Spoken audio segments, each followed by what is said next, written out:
ಬೆಂಗಳೂರಿನಿಂದ ಮಂತ್ರಾಲಯವನ್ನ ಕೇವಲ 5 ಗಂಟೆಯಲ್ಲೇ ಹೋಗಿ ತಲುಪಬಹುದು. ಅದು ಹೇಗೆಂದರೆ ಬೆಂಗಳೂರಿನಿಂದ ಮಂತ್ರಾಲಯಕ್ಕೆ ಡೈರೆಕ್ಟ್ ವಂದೇ ಭಾರತ್ ಟ್ರೈನ್ ಇದೆ. ಈ ರೈಲಿನಲ್ಲಿ ಜರ್ನಿ ಮಾಡುವ ಮೂಲಕ ನೀವು ಕೇವಲ 5 ಗಂಟೆಯಲ್ಲಿ ಹೋಗಿ ಮಂತ್ರಾಲಯವನ್ನು ತಲುಪಬಹುದು. ಈ ರೈಲಿನ ಬಗ್ಗೆ ಇವತ್ತಿನ ಈ ವಿಡಿಯೋದಲ್ಲಿ ಮಾಹಿತಿಯನ್ನು ತಿಳ್ಕೊಳ್ಳೋಣ. ರೈಲು ಸಂಖ್ಯೆ ಬಂದು 22232 ಕಲಬುರಗಿ ವಂದೇ ಭಾರತ್ ಎಕ್ಸ್ಪ್ರೆಸ್.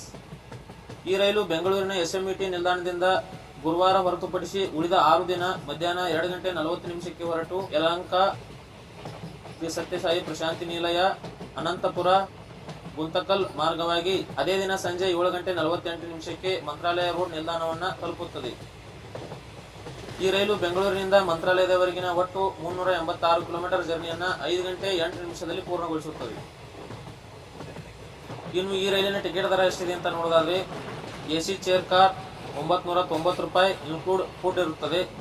ಅದೇ ರೀತಿ ಎಕ್ಸಿಕ್ಯೂಟಿವ್ ಚೇರ್ ಕಾರ್ 1920 ರೂಪಾಯಿ, ಇದು ಕೂಡ ಇನ್ಕ್ಲೂಡ್ ಫುಡ್ ಒಳಗೊಂಡಿರುತ್ತದೆ. ಇನ್ನು ಈ ರೈಲ್ ಮಂತ್ರಾಲಯದಿಂದ ರಿಟರ್ನ್ ಯಾವಾಗಿದೆ ಅಂತ ನೋಡೋದಾದ್ರೆ ಈ ರೈಲು ಮಂತ್ರಾಲಯ ರೋಡ್ ನಿಲ್ದಾಣದಿಂದ ಶುಕ್ರವಾರ ಹೊರತುಪಡಿಸಿ ಉಳಿದ 6 ದಿನ ಬೆಳಗ್ಗೆ 8 ಗಂಟೆಗೆ ಹೊರಟು SMET ಬೆಂಗಳೂರು ನಿಲ್ದಾಣವನ್ನು ಅದೇ ದಿನ ಮಧ್ಯಾಹ್ನ 2 ಗಂಟೆ 10 ನಿಮಿಷಕ್ಕೆ ತಲುಪುತ್ತದೆ. ಮತ್ತೆ ಯಾಕೆ ತಡ ಮಾಡ್ತೀರಾ? ಬೆಂಗಳೂರಿನಿಂದ ಮಂತ್ರಾಲಯಕ್ಕೆ ಹೋಗಬೇಕು ಅನ್ನೋ ನಿಮ್ಮ ಫ್ರೆಂಡ್ಸ್ ಆ್ಯಂಡ್ ಫ್ಯಾಮಿಲಿ ಮೆಂಬರ್ಸ್ಗೆಲ್ಲ ಈ ವಿಡಿಯೋನ ಶೇರ್ ಮಾಡಿ. ಈ ವಿಡಿಯೋದಲ್ಲಿ ನೀಡಿದ ಮಾಹಿತಿ ನಿಮಗೆ ಯೂಸ್ ಆಗಿದ್ದರೆ ಈ ವಿಡಿಯೋಗೆ ಒಂದು ಲೈಕ್ ಮಾಡಿ. ಸಿಗೋಣ ಇದೇ ರೀತಿ ಮತ್ತಷ್ಟು ಮುಂದಿನ ವಿಡಿಯೋಗಳಲ್ಲಿ. ಅಲ್ಲಿಯವರೆಗೂ ಜೈ ಕರ್ನಾಟಕ.